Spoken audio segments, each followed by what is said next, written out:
নবী বলছেন ও নিজে পুরুষের দিকে আকৃষ্ট হয়েছে, লায়াত খোলান জান্নাত, ও জান্নাতে যাবে না, ও জান্নাতে যাবে না, ও তো জান্নাতে যাবে না, যাবেই না। ওয়ালা ইয়াজিদনা রিহা, সে জান্নাতের গন্ধ পাবে না। হ্যাঁ না রিহা তুজাদু মিন মাসরিতি কাদা ওয়া কাদা, এই জান্নাতের গন্ধ পাওয়া যায় 1 বছরের দূরত্ব পথ থেকে।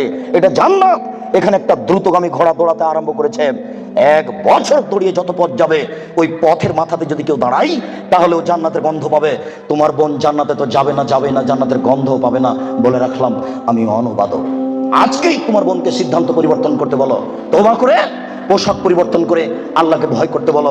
সম্মানিত উপস্থিতি, বলছিলাম মহান আল্লাহ বলেন ওয়ালা তাকরাবুজ জিনা, পৃথিবীর মানুষ তোমরা জেনার নিকটে যায় না, ইন্নাহু কানা ফাহিশা, নিশ্চয় জেনা অশ্লীল অপছন্দ কাজ, সাবিলা অতীব খারাপ, এই পথ অতীব জঘন্য, এই পথ অতীব খারাপ। শুনুন, কোন পাপকে আল্লাহ এভাবে উল্লেখ করেননি, জেনাকে এইভাবে বলছেন কেন?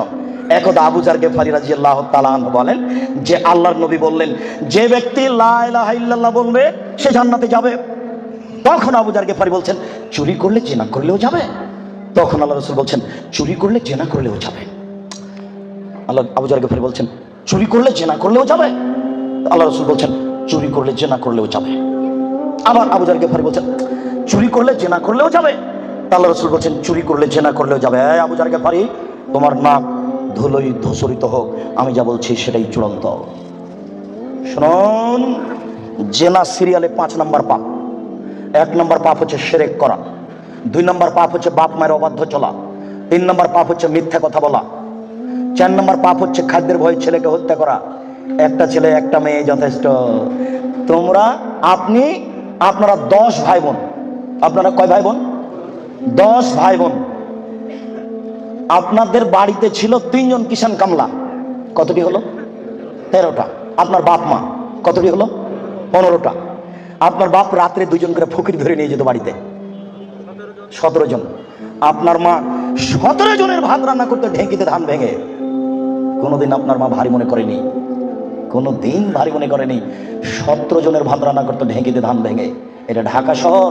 তুমি যদি আমাকে রাত 10টায় বাড়িতে নিয়ে যাও, গিয়ে বলো খালেদা একটু উঠো তো, একজন গেস্ট মেহমান আছে। তুমি রাত্রে মেহমান নিয়েছো, কি এগুলো সব ঝামেলা পাকাও? অথচ তোমার স্ত্রী যেখানে রান্না করে সেখানে গ্যাসের চুলা আছে, সেখানে ফ্রিজ আছে। তোমার স্ত্রী নাক সিটকানি দেয়। তোমার মা যেদিন ভাত রান্না করছিল চাঁপাই নবগঞ্জের ভাষা, চুলার উপর থেকে ছাই সরিয়ে সরিয়ে সরিয়ে ভিতর থেকে আগুন নিয়ে খড়ির মধ্যে দিয়ে ভোগ দিয়ে দিয়ে আগুন জ্বালিয়েছিল। সেদিন ম্যাচ ছিল না বাড়িতে, তারপরে তোমার মা কোনোদিন ভারী মনে করেনি। আজকে যখন তুমি বলেছ খালেদা একটু উঠো তো মেহমান আছে, চটে গেছে, তখন তোমার মার বয়স 80 বছর। তোমার মা চট করে বলছে থাক গে বেটা থাক, বৌমাকে উঠাইস না, আমি তরকারি পাতি গরম করে দিচ্ছি, থাক বেটা থাক, উঠাইস না। এই কথা আপনার মা বলে এখনো? আমি মনে হয় কথা বুঝাতে পারছি না। আপনার মা এখনো বলে বউকে মায়ের স্বভাবে নিয়ে যেতে হবে, আর আপনাকে আপনার বাপের স্বভাবে নিয়ে যেতে হবে। ছেলে কম নিলে সংসার সুখী হবে, এটা ভুল সিদ্ধান্ত। মানুষের টাকা বেশি হতে হতে হতে হতে এত বেশি হবে যে ফকির থাকবে না, এ কথা আল্লাহর নবী বলেছেন। কেউ নিবে না টাকা। লালবাগে 20 বছর পূর্বে যত টাকা ছিল আজকে তার চেয়ে কম না বেশি? 20 বছর পরে আরো কত টাকা বেশি হবে কেউ জানে না। আল্লাহ নবী বলেছেন একটা গাভীর দুধ খাবে একটা গ্রাম, আর একটা ডালিম খাবে একটা বংশ। 15 বছর পূর্বে একটা গাভীর দুধ হতো ½ কেজি থেকে 3 কেজি, এখন একটা গাভীর দুধ হয় 3 কেজি থেকে 40 কেজি। 15 বছর পূর্বে একটা ডালিম ছিল বাজারে 1 ছটাক, এখন একটা ডালিম বাজারে 1 কেজি। 15 বছরের মধ্যে যদি 3 কেজি থেকে 40 কেজি হতে পারে, 50 বছর পরে একটা গাভী কত দুধ দিবে এ কথা মানুষ জানে না। আপনাকে আমি কি দিয়ে বুঝাই? আল্লাহ নবী বলেছেন একটা গাভীর দুধ খাবে একটা গ্রাম, একটা গ্রামে 50,000 মানুষ থাকতে পারে, 1 লক্ষ 1 কোটি মানুষ থাকতে পারে, একটা গাভীর দুধ খাবে একটা গ্রাম। বলছিলাম 3 নম্বর পাপ হলো, 4 নম্বর পাপ হলো ছেলেকে হত্যা করা, মেরে ফেলা, 5 নম্বর পাপ হলো জেনা। আবু যার গেফারি কেন বলছেন না বাপ মাকে গালি দিলেও জান্নাতে যাবে? এই কথা কেন বলছেন না? মাকে মারলেও জান্নাতে যাবে? এই কথা কেন বলছেন না? বারবার কেন বলছেন জেনা করলেও যাবে, চুরি করলেও যাবে? শুনুন, ঘরে ঘরে জেনা হচ্ছে এই কথা ঠিক, এরপরেও জেনার বাস্তবতা এত খারাপ। আজকে যদি একটা জেনার বিচার হয় তাহলে ওই যুবক যুবতী মনে করে যে মাটি ফেটে গেলে নিচে চলে যেতাম, অথচ মাকে গালি দিলে মানুষ এত অপমান হয় না। বুঝাতে পারলাম না? শিরক করলে মানুষ এত অপমান হয় না। এই কারণে আল্লাহ তাআলা বলছেন জেনার পথটি অতীব খারাপ, জেনার পথটি অতীব জঘন্য। পৃথিবীর মানুষ মাই ইয়াফআল যালিকা ইয়ালকা সামা, যে ব্যক্তি জেনায় লিপ্ত হবে তার এক নাম্বার বিপদ, সে হবে মহাপাপী। দুই, ইজাফলাহুল আযাব ইয়াউমাল কিয়ামা, যে ব্যক্তি জেনায় লিপ্ত হবে বিচারের তার শাস্তি দ্বিগুণ শতগুণ বেশি হয়ে যাবে। তিন, ওয়ায়াখলুদ ফীহি মুহানা, সে চিরদিন জাহান্নামে থাকবে অপমান অবস্থায়। শুনুন, জেনায় লিপ্ত হলে তিনটে বিপদ আছে। এক, সে হবে মহাপাপী। দুই, বিচারের মাঠে তার শাস্তি দ্বিগুণ শতগুণ বেড়ে যাবে। তিন, সে চিরদিন জাহান্নামে থাকবে। মহান আল্লাহ বলেন ওয়াসানিয়াতু ওয়াসানি ফাজলিদু কুল্লা ওয়াহিদিন মিনহুমা মিআতা জালদা। পৃথিবীর মানুষ, বিবাহ পুরুষ নারী যারা জেনায় লিপ্ত হচ্ছে তাদেরকে 100 লাঠি পিটাও। এখানে বলা হয়নি বিবাহিত না অবিবাহিত, তবে মারার সময় যেন তোমাকে ময়া মহব্বত ভাতৃত্বভাব না ধরে, একবারে যথাযথ পিটাও। সম্মানিত উপস্থিতি, আল্লাহ তাআলা এই পর্যন্ত এখানে বলেছেন। আমি আপনাকে জেনার আলোচনা করতে গিয়ে প্রথমে আলোচনা করছি জেনার বিপদ। জেনা করলে মানুষের উপরে বিপদ আসবে। এক, অল্প বয়সে মরণ হবে, মহামারী হবে, কলেরা হবে। দুই, এমন রোগ হবে যে রোগ বংশে ছিল না, যে রোগ ডাক্তার চিনে না, যে রোগ বংশে ছিল না, যে রোগ ডাক্তার চিনে না। শুনুন, জেনায় লিপ্ত যদি মানুষ হয় তাহলে অল্প বয়সে মরণ হবে, কলেরা হবে, মহামারী হবে, তিনটা সমান একটা। দুই, এমন রোগ হবে যেটা বংশে ছিল না, যেটা ডাক্তার চিনে না। দেখুন, আব্দুল্লাহ ইবনে উমর রাদিয়াল্লাহু তাআলা আনহু বলেন রাসূল সাল্লাল্লাহু আলাইহি সাল্লাম বলেছেন লাম তাজহারিল ফাহিসাতু ফি কওমিন কাত্ত ইল্লা ফাসা ফীহিম আত-তাউন ওয়াল আওজা। যদি কোনো সম্প্রদায়ে জেনা ছড়িয়ে যায়, যেই সম্প্রদায়ে জেনা ছড়াবে তাদের উপরে দুইটি বিপদ হবে। এক, তাউন, কলেরা, মহামারী। মহামারী যা, কলেরা তা, অল্প বয়সে মরণ তা। কথা কি বুঝতে পেরেছেন? দুই, অল আওজাও মামাজাত ফি আসলাফিহিম, এমন রোগ হবে যেটা বংশে ছিল না, ডাক্তার চিনে না। এই কথাটা আল্লাহর নবী বলেননি, ওটা আমি বলেছি। মনে রাখবেন, জেনায় লিপ্ত হলে এমন রোগ হবে যেটা বংশে ছিল না, আমি বললাম। এমন রোগ হবে যেটা ডাক্তার চিনে না, এটা জেনার ভয়। আব্দুল্লাহ ইবনে মাসউদ রাদিয়াল্লাহু তাআলা আনহু বলেন রাসূল সাল্লাল্লাহু আলাইহি সাল্লাম বলেছেন লাম তাজহারিল ফাহিসাতু ফি কওমিন কাত্ত ইল্লা ফাসা ফীহিল ফাকর ওয়াল মাসকানা। যখন কোন সম্প্রদায়ের জেনা প্রকাশ পাবে তখন তাদের উপরে দারিদ্রতা, নিঃস্বতা, ভিক্ষাবৃত্তি নেমে আসবে। তাকে একদিন না একদিন ভিক্ষুক হতেই হবে। কোটি টাকা ইনকাম করলে তার সংসারে সুবিধা আসবে না। বউ স্ত্রী পরকীয়া প্রেমে লিপ্ত, স্বামীও পরকীয়া প্রেমে লিপ্ত, দুইজন দুইজনকে গালি দেয়। সারাদিনে 3 কোটি টাকা ইনকাম করে আর রাত্রে এসে দুইজন মারামারি করে। বলেন এরা ভিক্ষুক কিনা? বলেন দেখি, এদের কি আছে জীবনে বলেন? একদিন টাকা শেষ হবেই।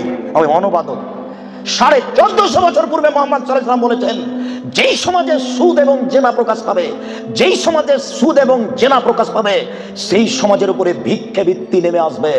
তাদের অর্থ সম্পদ ধ্বংস হবেই, তাকে একদিন না একদিন ভিক্ষুক হতে হবে। এটা জেনার প্রথম বিপদ। মুহাম্মদ সাল্লাল্লাহু আলাইহি ওয়াসাল্লাম বলেন আমার উম্মত জেনাকে হালাল মনে করবে। মুহাম্মদ সাল্লাল্লাহু আলাইহি ওয়াসাল্লাম বলেন আমার উম্মত জেনাকে হালাল মনে করবে। দুঃখজনক কথা, আমরা জেনাকে হালাল মনে করবে, এত বড় পাপকে। জি, আমির রাদিয়াল্লাহু তাআলা আনহু বলেন রাসূল সাল্লাল্লাহু আলাইহি সাল্লাম বলেছেন লা ইয়াকুনান্না ফি উম্মতি আকওয়াম ইস্তাহিলুনাল হিরা ওয়াল হারিরা ওয়াল খামরা ওয়াল মাযিব। ওয়াচিরে আমার উম্মতে এমন মানুষ আসছে যারা রেশমি কাপড়কে হালাল মনে করবে, তাদের গায়ে থাকবে সিল্ক জাতীয় জামা, তাদের বাড়িতে থাকবে মখমল জাতীয় চাদর। আমার উম্মত রেশমি কাপড়কে হালাল মনে করবে। দুই, আমার উম্মত জেনাকে হালাল মনে করবে। তিন, আমার উম্মত মদকে হালাল মনে করবে। চার, আমার উম্মত বাদ্যযন্ত্রকে হালাল মনে করবে। সব দোকানেই টিভি, সব মোবাইলে বাদ্যযন্ত্র। কারোর কাছে এটার পাপের কাজ নয়, কেউ ভাবে না এটা পাপের কাজ। শুনুন, এই ছেলে, তুমি খুব ধৈর্য ধারণ করে থাকো। আলোচনার শেষের দিক যত যাবে তত গুরুত্বপূর্ণ আলোচনা হবে। তুমি খুব সতর্ক থাকো, যতই কষ্ট হোক। সম্মানিত মুরব্বী, আপনার যতই কষ্ট হোক, আপনাকে আমি কিছু সময়ক্ষণ অপেক্ষা করার জন্য অনুরোধ করছি। আপনি ধৈর্য ধারণ করুন, ইচ্ছা করলে এই সময় বের করা যায় না। মুআয ইবনে জাবাল রাদিয়াল্লাহু তাআলা আনহু বলেন, রাসূল সাল্লাল্লাহু আলাইহি ওয়াসাল্লাম বলেছেন, নেতৃত্ব শুরু হয়েছে নবী দিয়ে, দয়া দিয়ে, তারপরে নেতৃত্ব হবে খলিফা দিয়ে, দয়া দিয়ে, তারপরে নেতৃত্ব হবে জোরজার মুল্লুক তার, তারপরে নেতৃত্ব হবে নেতা, হবেই হবে, সে যে কোনো মূল্যে তাকে হওয়াই লাগবে, যে কোনো মূল্যে। এই শ্রেণীর মানুষদের 5টা পাপের কাজ আছে। এক, ইস্তাহিলুন আল হারিরা, এরা রেশমি কাপড়কে হালাল মনে করবে। 2, অল ফুরুজা, এরা জেনাকে হালাল মনে করবে। এই বোকা ছেলে, তোমার নেতাকে তুমি চিনো? আর জেনার লাইন লেগে আছে, তুমি দেখো তদন্ত করে। আল্লাহ নবী বলেছেন, আমি অনুবাদক, এইসব সমাজের নেতারা জেনাকে হালাল মনে করবে। 3, মদকে হালাল মনে করবে। 4, দিনাম দিন এরা ধনী হয়ে যাবে, ধনী হওয়ার জন্য যে কোনো সাহায্য পাবে। সম্মানিত উপস্থিতি, এই ছেলে থামো, ওই দিক থেকে কোনো মানুষকে এদিকে আসতে দিও না, চলাচল বন্ধ, ওই দিক থেকে কাউকে এদিকে আসতে দিবেন না, আপনি ধৈর্য ধারণ করো। এই ছেলে, ওই কোণাতে কাউকে এদিকে ঢুকতে দিও না। তার মানে যে যাচ্ছে, যতটা মানুষের গায়ে হাত লাগবে বা ধাক্কা লাগবে, সে আমার কথা বুঝতে পারবে না, সে বেখেয়াল হয়ে।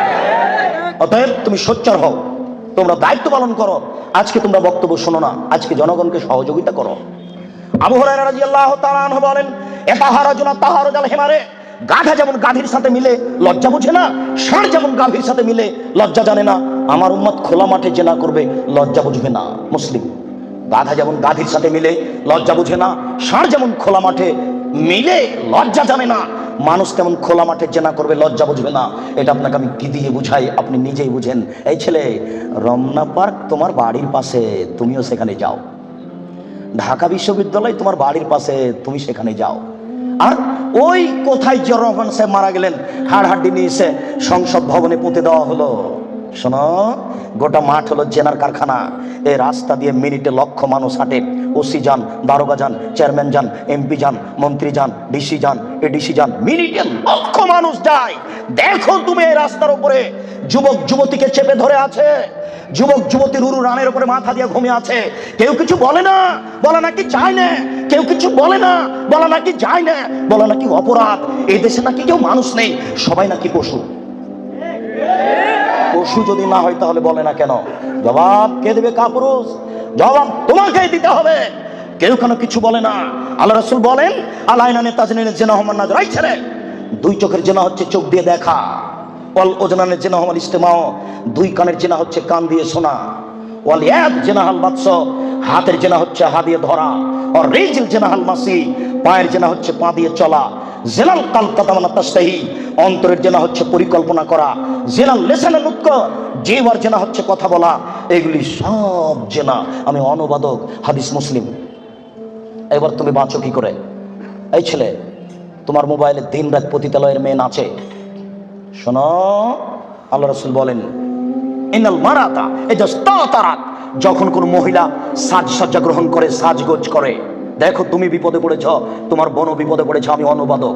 তিনি বলেন, যখন কোনো মহিলা সাজসজ্জা করে, সাজগোজ করে, ঠোঁটে লিপস্টিক দেয়, পাউডার মাখে, তারপরে পুরুষের পাশ দিয়ে হেঁটে যায়, তাই কেদা কেদা জানিয়ে ও ব্যভিচারিণী, ও ব্যভিচারিণী, ও ব্যভিচারিণী। আমি অনুবাদক। 1450 বছর পূর্বে মুহাম্মদ সাল্লাল্লাহু আলাইহি ওয়াসাল্লাম কথা বলেছেন।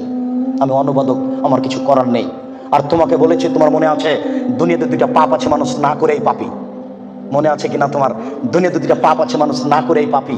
তার একটা পাপ হলো, কেউ যদি কাউকে বলে আসো জুয়া খেলি, খেলেইনি, খালি বলেছে আসো খেলি, তাহলে 10 জন ফকিরকে খাওয়াতে হবে। খেলেইনি, খালি বলেছে আসো জুয়া খেলি, তাতে কয়জন ফকিরকে খাওয়াতে হবে? 10 জন ফকিরকে সোয়াজি করে চাউল দিতে হবে, সোয়া কেজি করে। আরেকটা দুনিয়াতে পাপ আছে, না করেই পাপী। আল্লাহ রাসূল বলছেন, কোন মহিলা যদি সাজগোজ করে, সাজসজ্জা গ্রহণ করে, ঠোঁটে লিপস্টিক দেয়, পাউডার মাখে, ফামারাত বিমাজলিসিন, তারপরে পুরুষের পাশ দিয়ে হেঁটে যায়, তারপরে পুরুষের পাশ দিয়ে হেঁটে যায়, ফাইয়া কেদা কেদা জানিয়ে ও ব্যভিচারিণী, ও ব্যভিচারিণী, ও ব্যভিচারিণী, ও যেন করেইনি। আমি অনুবাদক, আমার কিছু করার নেই। আমি নতুনভাবে কিছু বলতে পারি না। 1450 বছর পূর্বে মুহাম্মদ সাল্লাল্লাহু আলাইহি ওয়াসাল্লাম এভাবে বলেছেন। আমি আপনাকে আজকে বাংলা, আরবি থেকে বাংলা করে শোনালাম। এভাবেই তিনি বলেছেন। সম্মানিত উপস্থিতি, এই ছেলে, এখানে তোমাকে আরেকটা কথা বলে রাখছি, তুমি মনে রেখো। তুমি কথাকে উল্টে ধরিও না। আজকে তুমি ঢাকা সাভারের কথা উল্টে ধরেছ, তোমার ভুল হয়েছে, তুমি ভুল শুনেছ। আমি বলেছি, টিভিতে আন্তর্জাতিক খেলা, ক্রিকেট, ফুটবল দেখা তো বহু দূরের কথা, আমি বলেছি আন্তর্জাতিক খেলার টিভিতে দেখা তো বহু দূরের কথা, আন্তর্জাতিক খেলার গল্প যেখানে চলে সেখানে বসে থাকাও হারাম। দেখি কোনো মায়ের বেটা এই ফটোকে উল্টে ধরতে পারে। আর তোমার বাড়ির উপরে, 5 তলা বাড়ির উপরে অনেকগুলি পতাকা, তার একটা হচ্ছে ব্রাজিলের পতাকা। তুমি ব্রাজিলকে চিনো কে? তুমি কি ব্রাজিলকে চিনো কে? আচ্ছা, তুমি কি কোনোদিন ভেবেছো ব্রাজিলকে? আচ্ছা, তোমার বিদ্যা তো নেই, তোমার কি একটু বুদ্ধিও নেই? তুমি কি মানুষই নও? রাজশাহী চাঁপাইনবাবগঞ্জের ভাষাতে তুমি কি অমানুষ? তোমার ভিতরে কি কোনো মানবতাই নেই? ওরা ইহুদি, ওরা খ্রিস্টান, ওরা ইহুদি, ওরা খ্রিস্টান। শোনো, যদি তারা শোনে যে তুমি পায়খানায় পড়ে গেছ তাহলে অট্ট হাসি দিবে, আর যদি তোমাকে পাশে পাই তাহলে তোমার মাথার উপরে লাথি মারবে, আর যদি তোমাকে পাশে পাই তাহলে আরো 3 বালতি পায়খানা তোমার মাথার উপরে দিয়ে দেবে। বলো দেখি ওরা কারা? ওরা ইহুদি, ওরা খ্রিস্টান, ওরা জন্মসূত্রেই তোমার শত্রু। ওরা বলছে তোমার নবী ভুয়া, মুহাম্মদ সাল্লাল্লাহু আলাইহি ওয়াসাল্লাম ভুয়া নবী। নবী হলে আমাদের মধ্যে থেকে হবে কেন? ইব্রাহিম আমাদের, সুলাইমান আমাদের, দাউদ আমাদের, মুসা আমাদের, ঈসা আমাদের, ইয়াকুব আমাদের, ইউসুফ আমাদের, সব নবী আমাদের। মুহাম্মদ নবী হলে ইহুদি খ্রিস্টানদের মধ্য থেকে হবে, আমাদের মধ্য থেকে হবে। আরে মুহাম্মদ নাকি পৌত্তলিকের মধ্য থেকে হয়েছে। ছি ছি ছি ছি ছি, এখানেও নবী হবে? ছি ছি ছি ছি ছি, এ ভুয়া নবী। তুমি তার পতাকা মাথার উপরে তুলো কাপুরুষ। তোমার বিদ্যাকে আমি কবর দিতে এসেছি, তুমি মনে রেখো তোমার আমি কিছু না কিছু উপকার করবই করবো ইনশাআল্লাহ। শুনুন, দুনিয়াতে কি পাপ আছে মানুষ না করে পাপী? ফুটবল, ক্রিকেট, র্যাকেট খেলা যায় ওই সময়তে যখন টাকার হারজিত থাকবে না, শরীর চর্চা থাকবে তখন যায়। ফুটবল, ক্রিকেট, র্যাকেট, ভলিবল এগুলো খেলা যাবে ওই সময়তে যখন টাকার হারজিত থাকবে না, শরীর চর্চা হবে। আর যাতে শরীর চর্চা নেই, বসে বসে সময় কাটাই, এটা খুবই খারাপ। চৌসা, ছক্কা, লুডু, দাবা, পাঞ্জা, ক্যারাম বোর্ড, তাস, গেমস এইসব খেলায় যদি কেউ অংশগ্রহণ করে তাহলে সে তার হাতকে শরীর শুকুরের রক্তের মধ্যে ডুবিয়ে দিয়েছে। মুহাম্মদ সাল্লাল্লাহু আলাইহি ওয়াসাল্লাম বলেন, মান লাইবা বিনাতে শির ফাকাদাত খালায়াদাহু বিদামে খিনজির। কেউ যদি চৌসা, ছক্কা, লুডু, দাবা, পাঞ্জা, ক্যারাম বোর্ড, তাস, গেমস এই ধরনের খেলায় অংশগ্রহণ করে সে তার হাতকে শরীর শুকুরের রক্তের মধ্যে ডুবিয়ে দিয়েছে। তুমি সাবধান থাকো। সম্মানিত উপস্থিতি, রাসূল সাল্লাল্লাহু আলাইহি ওয়াসাল্লাম বলেন, ইন্না মিম্মা তাখাওয়াফা আলা উম্মতি, আমার উম্মতের উপরে আমি সবচেয়ে যেটা বেশি ভয় করি, পৃথিবীর মানুষ, আমি বলে গেলাম মুহাম্মদ সাল্লাল্লাহু আলাইহি ওয়াসাল্লাম, আমার উম্মতের উপরে আমি সবচেয়ে যেটা বেশি ভয় করি, 1 নম্বর ভয় হচ্ছে আমার উম্মত জেনায় লিপ্ত হবে, এইটা আমার ভয়। 2 শাহওয়াতুল খাফিয়া, আমার উম্মত গোপন পাপে লিপ্ত হবে, এইটা আমার ভয়। আমার উম্মত গোপন পাপে লিপ্ত হবে, এইটা আমার ভয়। ছেলে মেয়ে, যুবক যুবতী গোসলখানাতে ঢুকলেই পাপ করছে, একাই হলেই পাপ করছে। পুরুষ নারীর জন্য যে কত জেনার গোপন পাপের ব্যবস্থা হয়েছে এখন হিসাব করা যায় না। এই ছেলে, তুমি আছো ঢাকা লালবাগে আর তোমার বান্ধবী আছে লন্ডনে, 2 জন মিলে মোবাইলে গল্প করছো গোপনে। গল্প করতে করতে জামা কাপড় খুলতে লাগলে, খুলতে খুলতে খুলতে এখন 2 জনই উলঙ্গ। 2 জন 2 জনকে দেখতে পাচ্ছে, 2 জনের মধ্যে ব্যবধান হলো 5000 কিলোমিটার। অবাক গোপন পাপ, আশ্চর্য, অবাক। এই ছেলে, তুমি যখন থাকো না তখন তোমার মা মোবাইলে গোপন জেনা করে, প্রেমের গল্প করে, তোমার মা তাহাজ্জুদ পড়ে। এই ছেলে শোনো, তুমি আর তোমার মা যখন থাকে না তখন তোমার বোন মোবাইলে জেনার গল্প করে। মোবাইল মানে জেনা। আল্লাহ নবী 1450 বছর পূর্বে বলেছেন আমার উম্মত গোপন পাপে লিপ্ত হবে। 15 বছর পূর্বে এইভাবে গোপন পাপ মোবাইলে হতো না। 20 বছর পরে আরো গোপন পাপের কত পথ বের হবে তা আপনাকে আমি এখন ভাষায় বুঝাতে পারবো না। মুহাম্মদ সাল্লাল্লাহু আলাইহি ওয়াসাল্লাম বলেছেন আমার জীবনে বড় ভয়, 1 আমার উম্মত জিনায় লিপ্ত হবে, 2 আমার উম্মত গোপন পাপে লিপ্ত হবে। আপনাকে আমি কি দিয়ে বুঝাই সম্মানিত দিনী ভাই? মুহাম্মদ সাল্লাল্লাহু আলাইহি ওয়াসাল্লাম বলেন রাত যখন অর্ধেক হয় তখন সমস্ত আকাশের দরজা খুলে দেয়। যে ব্যক্তি আল্লাহর কাছে প্রার্থনা করে তার প্রার্থনা কবুল হয়ে যায়। যে ব্যক্তি যা চায় আল্লাহ তাকে তাই দিয়ে দেন। যে ব্যক্তি বিপদে পড়ে বলে আল্লাহ আমাকে বাঁচাও, আল্লাহ তাকে বাঁচিয়ে দেন। ইল্লাল বাগিন বে ফারজিহা, তবে যার জেনার সম্পর্ক আছে তার কথা কবুল হয় না। এই ছেলে শোনো, তুমি ম্যাট্রিক পরীক্ষা দিয়েছো, আল্লাহর কাছে প্রার্থনা করছো, আল্লাহ আমার রেজাল্টটা ভালো করে দাও, আল্লাহ আমার রেজাল্টটা ভালো করে দাও, আমাকে গোল্ডেন দাও। আর তোমার মা তাহাজ্জুদ পড়ার পরে চোখের পানি ঝরিয়ে বলছে, আল্লাহ আমার ছেলেটাকে একটা ভালো রেজাল্ট দাও, গোল্ডেন দিয়ে দাও আমার ছেলেকে। এইভাবে তোমার মা রাতের অন্ধকারে চোখের পানি অঝর নয়নে ঝরিয়ে কাঁদছে। তুমি যখন থাকো না তখন তোমার মা মোবাইলে প্রেমের গল্প করে। তোমার মা কিয়ামত পর্যন্ত কাঁদলেও তার কথা কবুল হবে না। আমি অনুবাদক, আমি বুঝাতে পারলাম না। অর্ধেক রাত হলে আকাশের দরজা কি হয়? খুলে দেওয়া হয়। যে যা চাই তাকে আল্লাহ তা দিয়ে দেন। যে যে বিষয়ে প্রার্থনা করে সেটা আল্লাহ কবুল করেন। যে কোনো বিপদে পড়েছে আল্লাহ তাকে উদ্ধার করেন। তবে যার জেনার সম্পর্ক আছে তার কথা আল্লাহ কবুল করেন না। আমি কি দিয়ে বোঝাই জেনা কত বড় বিপদ? আমি কি দিয়ে বোঝাই আপনাকে জেনা কত বড় বিপদ? যেটা ঘরে ঘরে হচ্ছে, যেখানে সেখানে হচ্ছে, যেটা মানুষের কাছে আজকে পাপের কাজ নয়। শোনো, মুনাফিকি করো না বক্তব্যের সাথে। এই ছেলে, তোমাকে আমি কঠিন ভাবে বলে যাচ্ছি, তুমি বক্তব্যের সাথে মুনাফিকি করো না। এখান থেকে উঠার আগে মোবাইলে যত মেয়ের নাম্বার আছে তুমি কেটে দিয়ে উঠবা। জিন্দেগিতে কোনোদিন কোনো মেয়ের সাথে গল্প করো না। তোমার সাথে এই অংশে আমার জরুরি কথা আছে, তুমি একটু ধৈর্য ধারণ করো, একটু সামান্য একটু থামো।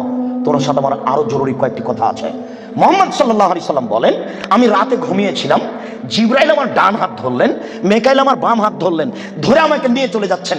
যেতে যেতে দেখি অনেক মানুষ আসাদু সাইনতে খাপান, ফুলে ফেঁপে বিশাল বিশাল আকৃতি ধারণ করে আছে। 50 হাত 100 হাত উঁচু উঁচু হয়ে আছে। ওয়ান্তানাহু রিহান, দুর্গন্ধে টিকা যায় না, এত গন্ধ। কান্নাহুল মারাহিজ, মনে হচ্ছে যেন তারা গ্রামের টয়লেট, মনে হচ্ছে যেন তারা গণশৌচাগার, মনে হচ্ছে যেন তারা গ্রামের টয়লেট, মনে হচ্ছে যেন তারা গ্রামের শৌচাগার। যেই শৌচাগার টয়লেট পরিষ্কার করা হয় না, গণশৌচাগার, গন্ধে টিকা যায় না, বিশাল বিশাল রূপ ধারণ করে আছে। আমি বললাম, জিবরাইল মানা হলাই, এ কি, এরা কে? জিবরাইল, এরা কারা? ছি ছি ছি ছি, এরা কারা? এতক্ষণে গন্ধ, এতক্ষণে ফুলে আছে। তখন জিবরাইল বললেন, অহমদ জোনাতা সাওয়ানি, এরা হলো ব্যভিচারী। বলো যুবক, মোটা মোটা হ্যাঁ ফুলে আছে, খুব গন্ধ, এরা কারা? ব্যভিচারী। তুমি সাবধান থাকো, তুমি একটু অপেক্ষা করো। শুনুন, আল্লাহ নবী বলছেন যে আমার ডান হাত জিবরাইল ধরলেন, বাম হাত মিকাইল ধরলেন, ধরে নিয়ে চলে যাচ্ছেন। যেতে যেতে দেখি একটা গর্ত, চুলার মতো। কোন চুলা? যাতে তন্দুরি রুটি হয়। তন্দুরি রুটি চুলা দেখেছেন? ভিতরে রুটি দিয়ে সিদ্ধ হলে বের করে নেওয়া হয়, এরকম চুলা। তার ভিতরে দেখি ধাঁধা করে আগুন জ্বলছে। ইরতাফাও।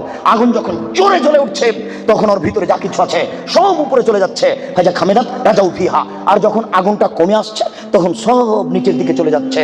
ফিহারে জালুন অনিসাউন ওরাতন। তাতে দেখি পুরুষ এবং নারী জমা ধরে আছে উলঙ্গ অবস্থায়, পরনে কাপড় নেই কারো, এভাবে জমা ধরে আছে উলঙ্গ অবস্থায়। আগুন যখন জোরে জ্বলে উঠছে দাদা উপরে চলে যাচ্ছে, আবার যখন আগুন কমে যাচ্ছে তখন নিচের দিকে চলে যাচ্ছে। আর উপরে উঠলে মনে হচ্ছে যেন বের হয়ে পড়ে যাবে। দেখে সেখানে পুরুষ এবং নারী উলঙ্গ অবস্থায় জ্বলছে। আমি বললাম, জিবরাইল মানাউলা, এরা কারা? তখন জিবরাইল বললেন, অহমদ জনাত, তারা হলো ব্যভিচারী। আল্লাহ নবী বলেছেন, যেসব মহিলারা জেনায় লিপ্ত হবে ওদের লজ্জা স্থানের গন্ধে জাহান্নামীরা জাহান্নামে টিকতে পারবে না। যেসব মহিলারা জেনায় লিপ্ত হবে ওদের লজ্জা স্থানের গন্ধে জাহান্নামীরা জাহান্নামে টিকতে পারবে না। যেসব মহিলারা জেনায় লিপ্ত হবে ওদের লজ্জা স্থানের গন্ধে জাহান্নামীরা জাহান্নামে টিকতে পারবে না। মুহাম্মদ সাল্লাল্লাহু আলাইহি সাল্লাম বলেছেন। শুনুন সম্মানিত দিনী ভাই, আবু হুরায়রা রাদিয়াল্লাহু তাআলা আনহু বলেন, রাসূল সাল্লাল্লাহু আলাইহি সাল্লাম বলেছেন, আল বিকরু বিল বিকরি জিলদু ওয়া তাগরিবু সানা। অবিবাহিত ছেলে মেয়ে যদি জেনায় লিপ্ত হয় তাহলে তাকে 100 লাঠি পিটিয়ে এলাকা থেকে 1 বছরের জন্য তাড়িয়ে দিতে হবে। তিনি বলেন, আর সাইবু বিসাইবুর রাজম, বিবাহিত পুরুষ নারী যদি জেনায় লিপ্ত হয় তাহলে তাকে ইট ঢেল পাথর দিয়ে মেরে ফেলতে হবে। এদেশের লাখো ভাবিকে ইট ঢেল পাথর দিয়ে মেরে ফেলতে হবে যারা দেবরের সাথে জেনায় লিপ্ত হয়েছে। এদেশের লাখো দুলাভাইকে ইট ঢেল পাথর দিয়ে মেরে ফেলতে হবে যারা সেলিকার সাথে জেনায় লিপ্ত হয়েছে। এদেশের লাখো পুরুষকে ইট ঢেল পাথর দিয়ে মেরে ফেলতে হবে যাদের স্ত্রী থাকার পরেও অন্য নারীর সাথে জেনায় লিপ্ত হয়েছে। এদেশের লাখো নারী বেহায়া বেশরমা লজ্জাহীনা নারী যারা স্বামী বাড়িতে থাকার পরেও অন্য পুরুষের সামনে নিজের পরনের কাপড় খুলে উলঙ্গ অবস্থায় জেনায় লিপ্ত হয়। শুনুন, এদের ইট ঢেল পাথর দিয়ে মেরে ফেলতে হবে, এদের বাঁচার কোনো পথ নেই। রাসূল সাল্লাল্লাহু আলাইহি সাল্লাম বলেন, 3 শ্রেণীর মানুষকে হত্যা করতে হয়, তবে 2 শ্রেণীর মানুষের বাঁচার পথ আছে। মনে রাখুন, 3 শ্রেণীর মুসলমানকে হত্যা করতে হয়, দুই শ্রেণীর মানুষের বাঁচার পথ আছে, এক শ্রেণীর মানুষের বাঁচার পথ নেই। এক, কেউ যদি বলে আমি কোরআন মানি না, তাহলে তাকে হত্যা করতে হবে। কেউ যদি বলে গাভীর দুধ হারাম, তাহলে তাকে হত্যা করতে হবে। কেউ যদি বলে মদ হালাল, তাহলে তাকে হত্যা করতে হবে। সরকারের পক্ষ থেকে গলায় ফাঁস দেওয়া হয়েছে, ফাঁস টান টান। তখন বলছে ভুল হয়েছে, ভুল হয়েছে, আমার ভুল হয়েছে, আমি কথা ফিরিয়ে নিলাম। তাহলে তাকে আর ফাঁসি দিতে হবে না, নামিয়ে নিতে হবে, বেঁচে গেল। পাপ করেছিল হত্যার যোগ্য। আমি বুঝাতে পারলাম না মনে হয়। দুই, কেউ যদি কাউকে হত্যা করে তাহলে তাকে হত্যা করতে হবে, এর নাম কেসাস। এই ছেলে, তোমার দাদার বয়স 90 বছর, তাহাজ্জুদ পড়ে ফজরের টাইমে বের হচ্ছিল মসজিদে নামাজ পড়তে যাবে।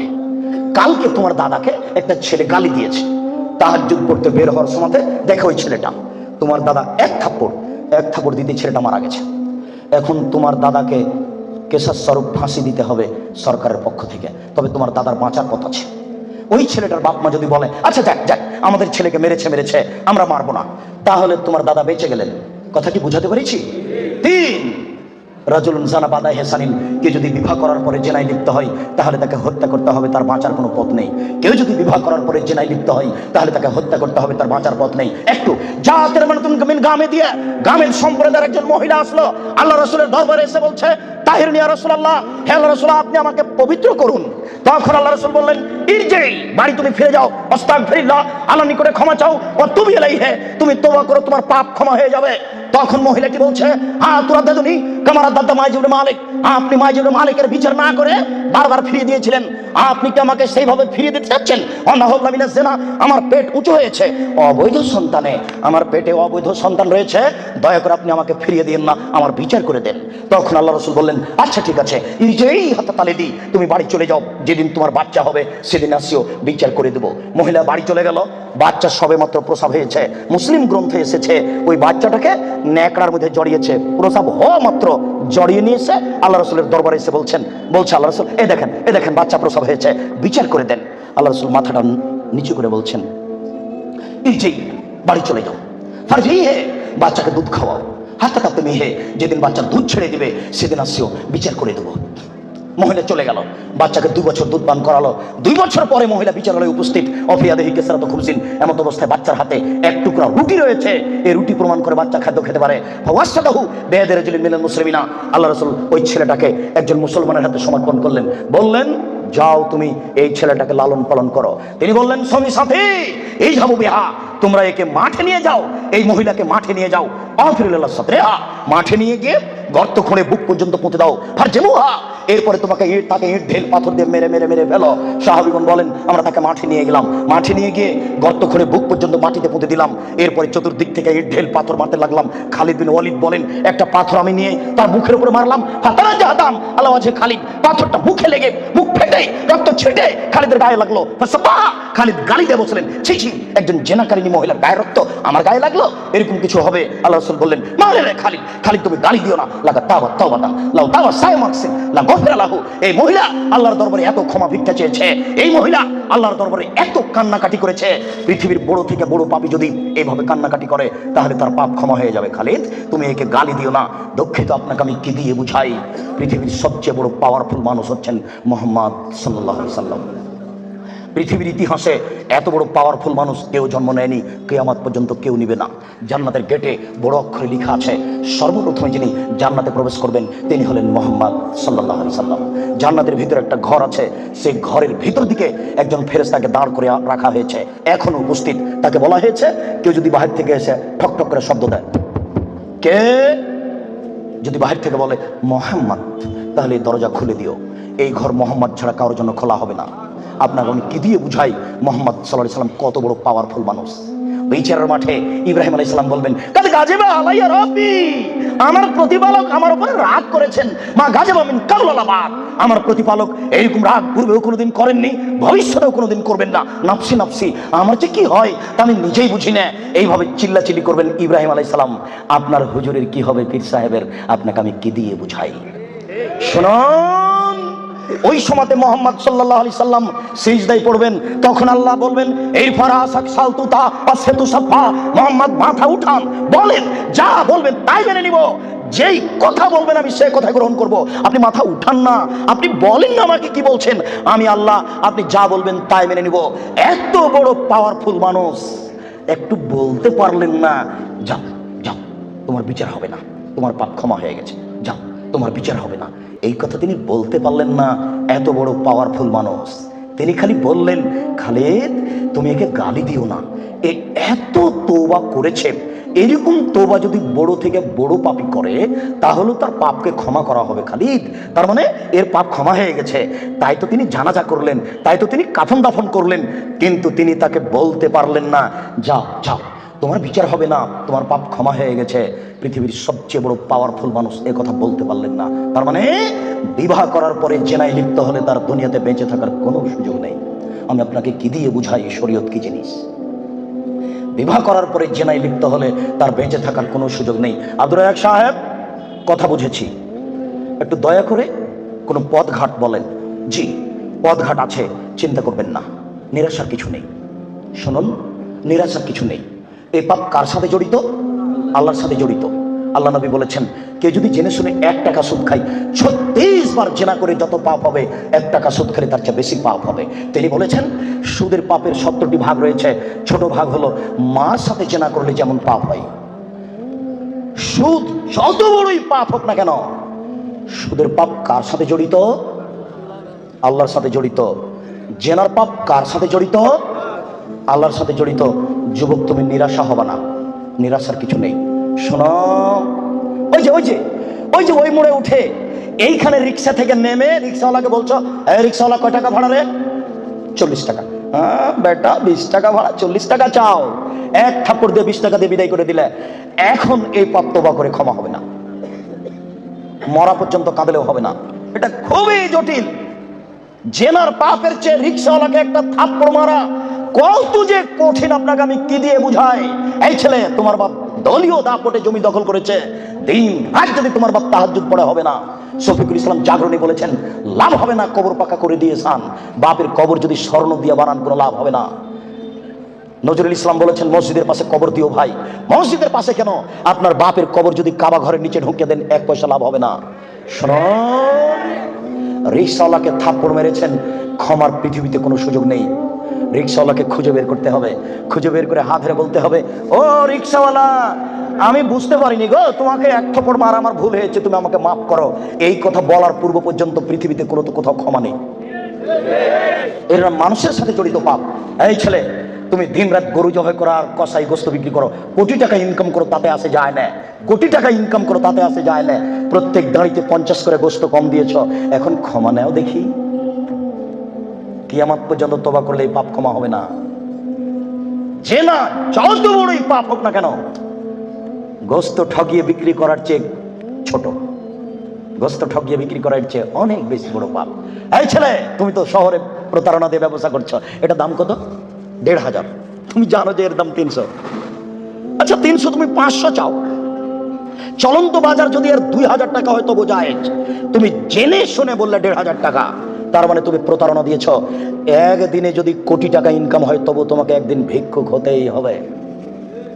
তুমি এইভাবে ব্যবসা কোনোদিন সফলতা অর্জন করতে পারবে না। শুনুন, ডবল দাম নেওয়া যায়, প্রমাণ 10 গুণ দাম নেওয়া যায় যদি চলন্ত বাজার সেটা হয়। প্রমাণ, আল্লাহ রাসূল বলেন, আনাস, এই যে 1 টাকা নাও, ছাগল কিনে নিয়ে আসো। আনাস বাজারে গিয়ে 1 টাকা দিয়ে ছাগল কিনে আরেক জায়গাতে 2 টাকায় বিক্রি করেছেন। 2 টাকা দিয়ে বিক্রি করে আবার 1 টাকা দিয়ে একটা ছাগল কিনেছেন আর 1 টাকা নিয়ে চলে এসেছেন। আল্লাহ রাসূল, এনেন একটা ছাগল আর 1 টাকা। আনাস, কি ব্যাপার? তোমাকে যে আমি টাকা দিয়েছি একটা ছাগল কেনার জন্য, তো টাকাও দিচ্ছ, ছাগলও যে দিচ্ছ। আল্লাহ রাসূল, আমি বাজারে একটা ছাগল কিনে ওকে 2 টাকায় বিক্রি করেছি, তারপরে 1 টাকা দিয়ে আরেকটা ছাগল কিনেছি আর 1 টাকা ফিরে নিয়ে এসেছি। আচ্ছা আচ্ছা, বারাকাল্লাহু ফি তিজারাতিক, আল্লাহ তোমার ব্যবসাতে বরকত দান করুক। কি বুঝলেন? ডবল দামে বিক্রি করেছে। ঢাকার ওই পারে যদি 1 টাকা বড় 600 টাকা গজ হয় আর এই পারে যদি 1200 টাকা গজ হয় তবুও জায়েজ। হোমিও ডাক্তার আমাকে বলছে, আব্দুর রাজ্জাক সাহেব, মাত্র এই বোতলে 10 টাকার ওষুধ আছে, আমি এখান থেকে 1 ফোঁটা ওষুধ দিয়ে 3000 টাকা নিই, যদি টাকা কম নিই তাহলে তার ভরসা কমে যাবে। একদিন পরে আবার এসে বলছে ওষুধ দেন। কি করি, আমিও নিরুপায়। তখন এমনি পানি দিয়েছি, কিচ্ছু না, পানি দিয়েছি, দিয়ে 500 টাকা নিয়েছি। যদি 50 টাকা নিই তাহলে সে মনে মনে বলবে আমাকে কোনো ঔষধ দিল না, আমি কি করব? তখন আমি বললাম, ব্যবসা করো, প্রতারণা দিও না। চলন্ত বাজার যদি 1500 টাকা হয় তাহলে নেও, অথবা 500 টাকা নেও, ওই সময় 200 টাকা নিও। তুমি বুঝতে পারছো এটা প্রতারণা, এমন কিছু করো না, জেনার চেয়ে এটা অনেক অনেক অনেক জটিল। সম্মানিত উপস্থিতি, এই ছেলেরা, তোমাকে আশ্বস্ত করছি, নিরাশা হয় না। তবে আমি তোমাকে বলেছি, এখান থেকে উঠার আগে মোবাইলে যেন আর কোনো মেয়ের নাম্বার না থাকে। এবার শোনো, তুমি যদি আজকে মোবাইলের সব নাম্বার কেটে দিতে পারো, আর তুমি যদি বলতে পারো আমি জিন্দেগিতে আর কোনোদিন কোনো মেয়ের সাথে কথা বলবো না, তাহলে তুমি যে কোনো বিপদ থেকে বেঁচে যাবা। আমি আলোচনার শেষের দিকে আসছি। সম্মানিত উপস্থিতি, জি, আপনারা ধৈর্য ধারণ করুন। দুজন ইসলাম গ্রহণের অপেক্ষায় আছে, আমাদের হাতের হাত রেখে ইসলাম গ্রহণ করুন। আমরা তাড়াতাড়ি শেষের দিকে চলে এসেছি। একবারে এক পায়ে দাঁড়িয়ে থাকেন, যে কোনো বিপদ থেকে বেঁচে যাবেন এই পথ বন্ধ করতে পারলে। প্রমাণ, 3 জন লোক রাস্তায় হাঁটছিল, বৃষ্টি আসলো, পাহাড়ের গর্তে ঢুকলো, একটা বড় পাহাড়, বড় পাথর মুখের উপরে আসলো, আর তারা বের হতে পারবে না। একজন বলল, আল্লাহ, আমার বাপ মাকে ভালোবাসি, পাথরটা সরিয়ে দাও। আল্লাহ বললেন, আচ্ছা ঠিক আছে, একটু দিলাম। একজন বলল, আল্লাহ, আমি একটা লোককে কাজে নিয়েছিলাম, অর্ধেক দিন কাজ করার পরে চলে যাবে। আমি বললাম, টাকা নেও। বলছে, না, নিব না। কদিন পরে এসে বলছে, টাকা দেন। আমি বললাম, গরু ছাগল নিয়ে যাও। আমাকে বলছে, মজাক করবেন না, একদিনের টাকা দেন। আর আমি বললাম, মজাক করিনি, তুমি গরু ছাগল নিয়ে যাও না। সব নিয়ে চলে গেল। আমি যদি তোমাকে সন্তুষ্ট করার জন্য এই কাজ করে থাকি, পাথরটা সরিয়ে দাও। আল্লাহ বললেন, আচ্ছা ঠিক আছে, আমি সরিয়ে দিলাম। 3 জনের তৃতীয় জন বলছে, আল্লাহর নবী, আমার একজন চাচাতো বোন ছিল, আমি তাকে জীবন বাজি রেখে ভালোবাসতাম, আমি তার সাথে জেনা করতে চাইলাম, বাবা সে নাকচ করে দিল। আমাকে বলল, এই তুই যদি 100টা স্বর্ণের টাকা আমাকে দিতে পারিস, আমি রাজি। আমার ভেবেছিল আমি গরিব মানুষ, 100 টাকা সংগ্রহ করতে পারবো না। হাড় ভাঙা পরিশ্রম করে 100 টাকা নিয়ে উপস্থিত আমার বোনের হাতে দিলাম। আমি তার 2 পায়ের মাঝে বসলাম, আমি জেনা করব। তখন আমার বোন বলছে, আব্দুল্লাহ, হে আল্লাহর বান্দা, ইত্তাকিল্লাহ, আল্লাহকে ভয় করে, ওরা তাত্তাহিল খাতামা, তুই আমাকে অসতী প্রমাণ করিস না। হে আল্লাহর বান্দা, তুই আল্লাহকে ভয় করে আমাকে অসতী করিস না। ফাকুম দানাহা, আমি ওখান থেকে উঠে গেছি, তোমার ভয়ে পাথর সরিয়ে দাও। আল্লাহ বলেন, আচ্ছা ঠিক আছে, আমি পাথর সরিয়ে দিলাম। এ দেখো, বিপদ থেকে বেঁচে গেল জেনা বন্ধ করার কারণে। আমি না বুঝাতে পারলাম না। বুখারী মুসলিমের হাদিস। 2, এই ছেলে শোনো, শুধু বাঁচা নয়, আজকে থেকে তুমি যদি বলতে পারো, কোনো মেয়ে যদি তোমার সাথে জেনার গল্প করতে চাই, তাহলে তুমি মোবাইলে বলবা, ইন্নী আখাফুল্লাহ, আমি আল্লাহকে ভয় করি, জিন্দেগিতে আমি তোমার সাথে আর কোনোদিন কথা বলবো না, তুমি আমার সাথে কথা বলবো না। এই কথা যদি তুমি বলতে পারো, বিচারের মাঠে তুমি বিশেষ ছায়াতলে 7 শ্রেণীর মানুষ থাকবে, তবে তুমি একজন। বুখারী মুসলিম। আমি কি বুঝাতে পেরেছি? তার মধ্যে তুমি একজন। 3, এবার তোমাকে ছেড়ে চলে আসলাম তোমার বোন আর তোমার মায়ের কাছে। রাসূল সাল্লাল্লাহু আলাইহি ওয়াসাল্লাম বলেছেন, কেউ যদি 4টি কাজ করতে পারে, কোনো নারী যদি 4টি কাজ করতে পারে, জান্নাতের যে কোনো দরজাতে ঢুকতে পাবে। 1, 5 ওয়াক্ত নামাজ পড়বে। 2, রমজান মাসের রোজা থাকবে। 3, স্বামীকে মেনে চলবে। 4, জেনায় লিপ্ত হবে না, জান্নাতের যে কোনো দরজাতে ঢুকতে পাবে, কোনো সমস্যা নেই। এবার সবার জন্য আল্লাহ তাআলা বলেন, ওয়ানাহান নাফসা আনিল হাওয়া ফাইনাল জান্নাতু হিয়াল মাওয়া। পৃথিবীর মানুষ, তোমরা শুনে রাখো, আমি আল্লাহ বলছি, তোমরা যদি তোমাদের প্রবৃত্তিকে ঠেকাতে পারো, যদি বলো আর কোনোদিন জেনায় লিপ্ত হব না, তাহলে আমি আল্লাহ তোমাদের জন্য জান্নাতুল মাওয়া রেখেছি। যারা প্রবৃত্তিকে ঠেকাতে পারবে, তাদের জন্য আল্লাহ জান্নাতুল মাওয়া রেখেছেন। সম্মানিত উপস্থিতি, জেনা যত বড়ই পাপ হোক না কেন, আজকে আপনি সেখান থেকে ফিরে আসার চেষ্টা করুন, আল্লাহ আপনাকে রক্ষা করবেন ইনশাআল্লাহ। সম্মানিত উপস্থিতি, শেষের দিকে এসে বলছি, আপনারা জানেন আমি 12 থেকে 15 বছর থেকে ঢাকায় আছি। তখন থেকে আমি ভাবছিলাম, একটা ঢাকায় বা ঢাকার আশেপাশে কোথায় একটা বিশাল ভূখণ্ড পাওয়া যাবে, যেখানে একটা উন্নত মানের প্রতিষ্ঠান গড়া যাবে। ঘুরতে ঘুরতে দেখলাম, এই যে 300 ফুট রাস্তার মাথায় পূর্বাচলের পাশে দেবই বাজারের এখানে এলাকার লোকেরা 14 বিঘা জমি আমার হাতে হস্তান্তর করেছে। 2013 সালের 24শে আগস্ট রোজ মঙ্গলবার আমি বলেছি জনগণের উদ্দেশ্যে, আমার হাতে টাকা নাই, এ কথাও সত্য, এখানে প্রতিষ্ঠান গড়বে, এ কথাও সত্য, ইনশাল্লাহ গড়বেই গড়বে, যে কোনো মূল্যে। আপনি এখন দেখতে গেলে খুশি হয়ে যাবেন। ছেলেদের মেয়েদের উন্নত মানের থাকার ব্যবস্থা রয়েছে, উন্নত মানের খাওয়ার ব্যবস্থা রয়েছে। ভর্তির তারিখ 2রা জানুয়ারি রোজ শনিবার। ছেলেদের মেয়েদের উন্নত মানের থাকার ব্যবস্থা রয়েছে, উন্নত মানের খাওয়ার ব্যবস্থা রয়েছে। কোটি টাকা লাগে না, লক্ষ টাকা লাগে না। অত টাকা খরচ করে কি করবেন? 1 to 0 পড়িয়ে ওখানে ছেলে মেয়ে নিয়ে যান। আপনি প্রতিষ্ঠানকে মূল্যায়ন করুন। মর্মে আমার প্রথম কথা, একটু আল্লাহকে বলবেন, আল্লাহ, আব্দুর রাজ্জাক সাহেব যে পদক্ষেপ নিয়েছে এটা তুমি কবুল করো। আল্লাহ। এরপর আমাকে পরামর্শ দিবেন, আমি আপনার পরামর্শ মূল্যায়ন করব। আমি চাচ্ছি এখানে ছেলেরা বাংলা, ইংরেজি, আরবি উন্নত মানের শিক্ষা অর্জন করে অন্যায়ের বিরুদ্ধে লড়বে, মুখে কলমে মিডিয়াই ইনশাল্লাহ তারা লড়বে সময়ের ব্যবধান। এরপরে আপনাকে যেটা বলেছি, আল্লাহর নবীর চলেনি টাকা ছাড়া, আমার চলবে টাকা ছাড়া, এই কথা আমি মনে করি না। যার যতটুকু সম্ভব এখানে ব্যয়বহুল খরচের প্রতিষ্ঠান নির্মাণ কাজ চলছে, ছেলেদের মেয়েদের পৃথক পৃথক আবাসিক ব্যবস্থা, মসজিদের পরিকল্পনা এবং শিক্ষক আবাস সব মিলেই অনেক বড় কাজ চলছে। আমি বিশ্বাস করি পতিতালয়ের মহিলা যদি কুকুরকে পানি পান করে জান্নাত যেতে পারে, আপনি যদি এখানে টাকা দিয়ে অংশগ্রহণ করেন আপনি জান্নাত পাবেন ইনশাল্লাহ, এতে আমি বিশ্বাসী। এই প্রতিষ্ঠানকে মূল্যায়ন করুন। শেষের কথাটি, আমরা চিরদিন থাকবো না, এই কথাই ঠিক। আমার কাছে বিদ্যা নেই, এরপরেও ভাঙাচোরা বিদ্যা দিয়ে এই বই পুস্তকগুলি লেখার চেষ্টা করি। কে বড় ক্ষতিগ্রস্ত, কে বড় লাভবান, আদর্শ পরিবার, আদর্শ নারী, অনেক বই আছে। আর দোয়ার আলোচনা আছে, বিস্তারিত দোয়া কোথায় কি পড়তে হবে, সব বইগুলি স্টেজ থেকে সংগ্রহ করবেন। সকল দিনই ভাই বোনকে বইগুলি স্টেজ থেকে সংগ্রহ করার অনুরোধ রেখে আল্লাহকে বলছি, আল্লাহ আমাদের যারা মারা গেছে তুমি তাদের কবরের শাস্তি মাফ করো। আমরা যারা অসুস্থ তুমি তাদের আরোগ্য দান করো। আমরা যারা বেঁচে আছি তুমি তাদেরকে তোমার রাসূলের পদ্ধতি অনুযায়ী চলার তৌফিক দান করো। এই দাবি, এই দাওয়া, এই দোয়া তোমার দরবারে রেখে আজকের সংক্ষিপ্ত আলোচনা এখানে শেষ করলাম। সুবহানাকা আল্লাহুম্মা ওয়া বিহামদিকা আশহাদু আল্লা ইলাহা ইল্লা আনতা আস্তাগফিরুকা ওয়া আতুবু ইলাইক।